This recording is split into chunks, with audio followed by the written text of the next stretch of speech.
just a couple of points to the illegal immigration angle that you were talking about, and how we need to look into the phenomenon, the problem of illegal immigration, uh, not as a problem which is just confined to Manipur, but in fact the entire Northeast, and how the cookies have unleashed barbaric violence, not just in Manipur, but also in the rest of the Northeast. Now, for this, we need to first set the matter straight. See, when we are talking about illegal immigration, most importantly, what we need to understand is that massive tampering has been done with the census data of the northeastern states, especially the hill states, the hill districts. And I was also not very much aware about this. When I was writing our book, I came across many such startling facts and revelations. There has been an unusual growth of population in many pockets of not just Manipur, but also Assam and Tripura, which can be argued to be a consequence, of course, of illegal immigration or population inflation. Now, see, if we look up on some contemporary sources like the one by Sengrang Sangma, we will find that a significant section of the Bangladeshi immigrants to Meghalaya post-partition have been Christians. In fact, a lot of Christian Garos and Khasis in Meghalaya are the descendants of refugees who had crossed the border from Memensing and Sylhet districts over the years. And the entire Northeast has been affected by the problem of improper census reporting since the early days, and this has been consistently happening time and again. I will give you the example of Manipur's Churachandpur district here.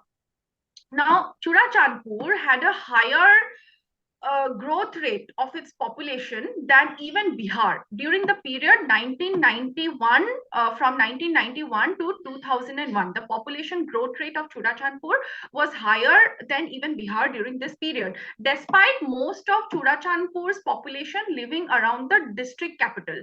Now, if we notice the settlement patterns of the cookies, we could clearly decipher that these people are mostly an urbanized group, and such a high rate of population growth cannot be attributed merely to natural factors under any circumstance.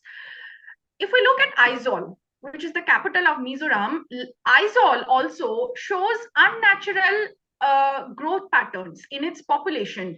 I mean, Indira Gandhi, former Prime Minister of India, Indira Gandhi had all but a few villages destroyed, but Aizawl kept growing rapidly afterwards. So if there were large-scale immigration from Manipur, it would cause the numbers of the Chin cookies to shrink over time. Yet it grew even in the neighboring states. Tripura's Jampui Hills area and the neighboring Damchara Tehsil as well, which was earlier Hindu majority, has now become complete Christian majority. Also, one of the major supply routes to Tripura goes through the Jampui Hills area, and the other goes through the Muslim majority Kadamtala. Similar is the case with Mahur and Maibong areas of Dima Hasao district in Assam, which have seen a rapid rise in the population of the Christians since the past few years. Meghalaya too, for that matter.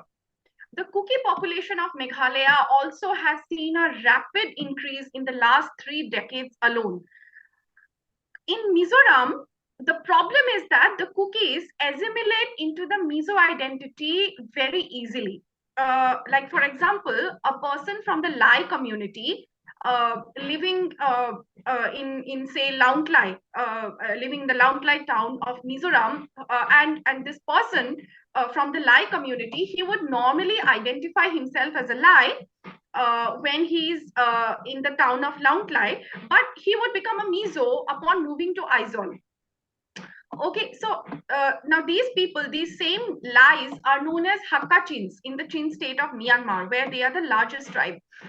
The non-Mizos, especially the Gorkhas, the Hindu Gorkhas of Mizoram, they are under immense pressure to assimilate into the Mizo-Christian identity. And many Gorkhas have eventually become Mizos in the state through intermarriage with Mizo-Christian women. Mamit district of Mizoram, which was earlier mostly dominated by the Hindu Riangs, but many of the vacated Riang areas have now been taken over by the Christian Mizos, suspected to be illegals from Myanmar. And these people, the cookies, they have horrible infighting among themselves. The Maras, there is a community called the Maras who went to Myanmar. In Myanmar, they are called Zofechins, and they got killed. So the Maras who were living in Mizoram, they sealed the international border later.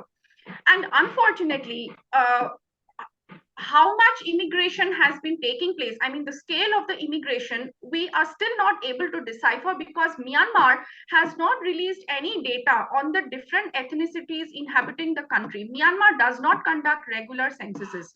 In fact, the last proper census in Myanmar was way back in 1983. And if we see the demand of the cookies for establishing a separate Christian cookie Zomi homeland, we can see that most of the areas demanded by them are still largely inhabited by the Nagas and as well as other communities. And also, not all Nagas in the Northeast are Christians. Like, for example, most of the Zeliangrong Nagas of Assam, they are non-Christians. They are still Hindus. A significant chunk of these Zeliangrong Nagas in the Imphal Valley are also Hindus. And they speak, they have good fluency over the Meitei language, unlike the Cookies. But anyways, my main point was that the population of the northeastern states is hugely inflated in favor of the Christians and the Muslims. And the cookies specifically, they have this old habit of forcing other minority communities to identify themselves as a part of their community, and not to mention about the massive census rigging that goes on. Perhaps if a digital census occurs, then states like Nagaland will half down in population overnight. Also, if we look into the fertility rates of Assam, we can see that they have collapsed rapidly among tribes like the Boros in the last few years. Also, other communities like the Ahoms, the Missings, the Koch Rajbangshis, etc., their fertility rates too are also on the declining side. The same is the case with the Brahmins as well. Gorkhas and Bengali Hindus too, they also have a very low TFR. So the indigenous population should be at least stable, if not increasing.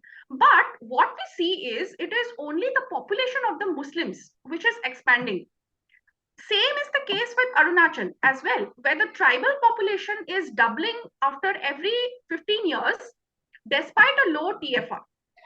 Meghalaya, Nagaland, Arunachal Pradesh, Manipur, and Mizoram also, they show a huge deficit in Aadhaar enrollment than the census numbers from 2011. Sikkim's case can be understood since it has many Nepalis traveling through it, but the Christian states have massive deficits in their population. In the case of Manipur, I have a feeling that the 2024 general elections are going to determine eventually how is delimitation going to take place in the state.